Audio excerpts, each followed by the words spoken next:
तवांग से, अरुणाचल प्रांत के तवांग जनपद से यहाँ आकर मैं अपनी मातृभाषा या राष्ट्रभाषा में मैं अपना विचार को प्रकट करना चाहूँगा।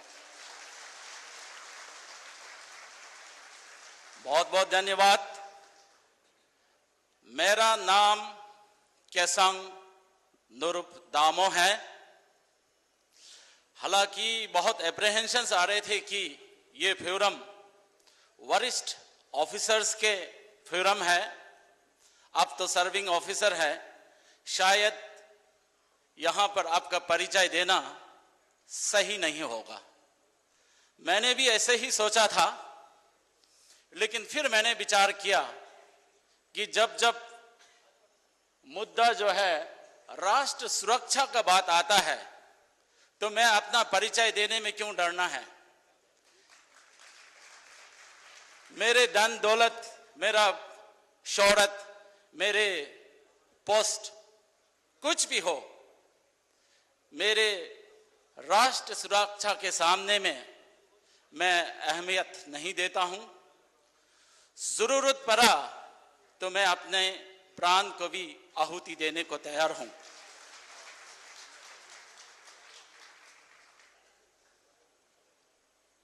मेरा, जैसे कि आपने बताया 3 मिनट, लेकिन मेरा सफर जो 5 दिन का सफर है तो मुझे थोड़ा सा टाइम बढ़ाया जाए। जिस प्रकार हरिद्वार देवभूमि है, पवित्र भूमि है, उसी प्रकार अरुणाचल भी देवभूमि और पवित्र भूमि है।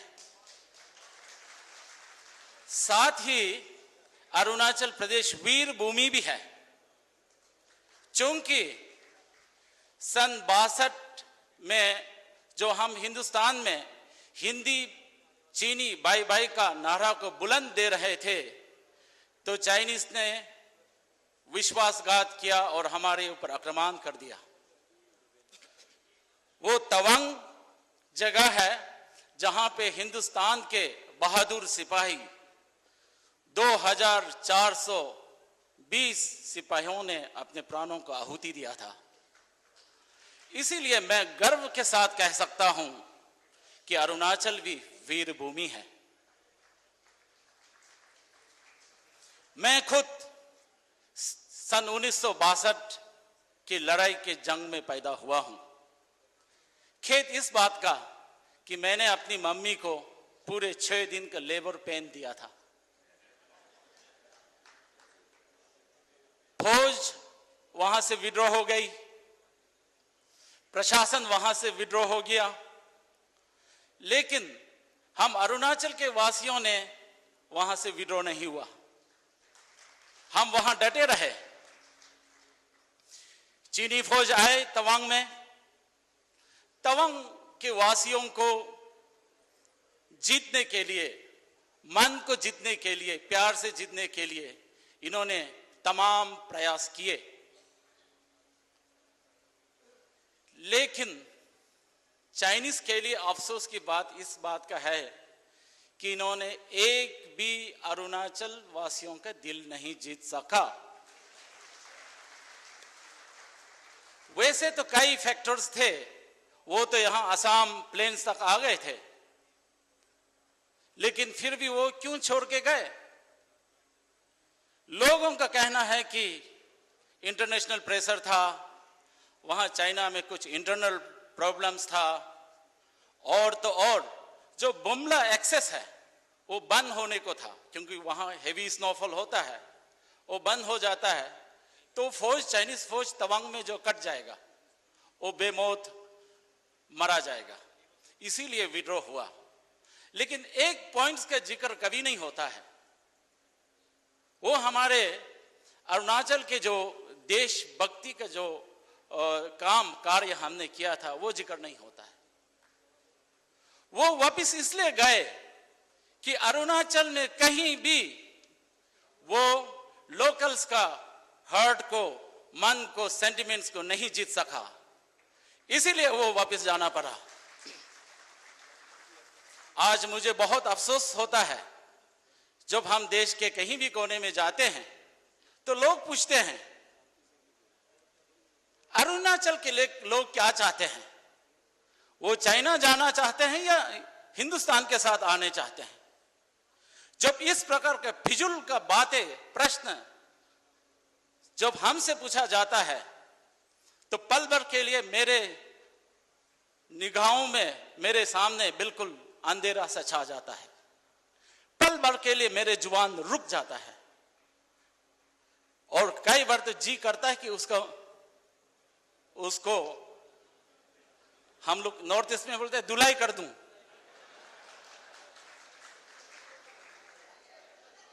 मैं तो जंग के मैदान में पैदा हुआ, लेकिन पैदा होने से पहले शहीद होने जा रहा था। वहां से महिलाओं को, बुजुर्गों को और बच्चों को सेल्फ इविक्शन होना पड़ा, कोई रोड नहीं था। मेरी माताजी एडवांस स्टेज में हमको लेकर भूटान के पहाड़ों से होते हुए असम पहुंचा। 6 डेज जब मैंने अपनी मां को लेबर पेन दिया तो कोई गाड़ी नहीं था। मेरे grandfather carrying on her back and finally my mother managed to give me birth in Assam foothills near Misamari. Then I'm fortunate enough to grown up with the army in a very close association, close vicinity of army. और आज भी तवांग तो बहुत बड़ा cantonment है, फौज के साथ मिलकर काम करने में हमें बहुत अच्छा लगता है। और जनरल डीवी शकेतकर के अंडर में as a young officer civil servant काम करने का मौका मिला। मैंने 3-4 आर्मी एक्सपीडिशंस किए।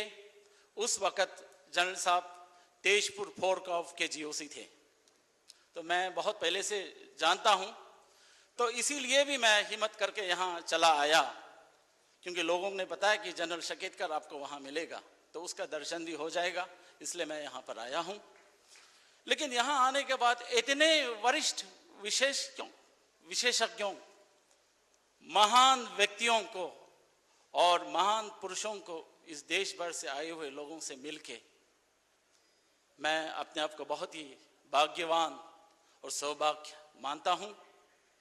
लेकिन जाते जाते अरुणाचल के ऊपर जो चाइनीज का बराबर जो इलीगल क्लेम है, उसके ऊपर मैं 2 शब्दों में मैं प्रकाश डालना चाहता हूं। शायद मेरे शक्ल जो है शायद चाइनीज से मिलता हो, शायद अरुणाचल की जो बुद्धिस्ट कल्चर है या अदर वे ऑफ लाइफ है, कॉस्ट्यूम्स है, वेशभूषा है, शायद इनसे थोड़ा मेल खाता हो। लेकिन मैं कहता हूं हमारा शक्ल सूरत तो सिर्फ चाइनीज से नहीं मिलता, हमारा शक्ल सूरत तो जापानी के साथ भी मिलता है, कोरियंस के साथ भी मिलता है, अपना ये नेपाल के साथ भी मिलता है, अपना भूटान के साथ भी मिलता है, और भी फार ईस्ट कंट्रीज के बहुत कंट्रीज के साथ मिलता है। क्या वे सब कंट्री जो है शक्ल सूरत या वेशभूषा के आधार पर अरुणाचल का मांग करेंगे?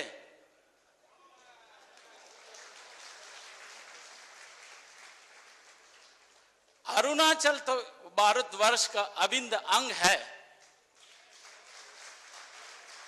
बहुत सबूत है। सबसे बड़ा सबूत तो भगवान कृष्ण हमारा अरुणाचल का दामाद है। उसने रुक्मणी जी से शादी करी, वो अरुणाचल से लेकर आई। तो चाइनीज ने उस समय में क्यों नहीं कहा कि भगवान कृष्ण, रुक्मणी हमारी लड़की है, आप शादी नहीं कर सकते?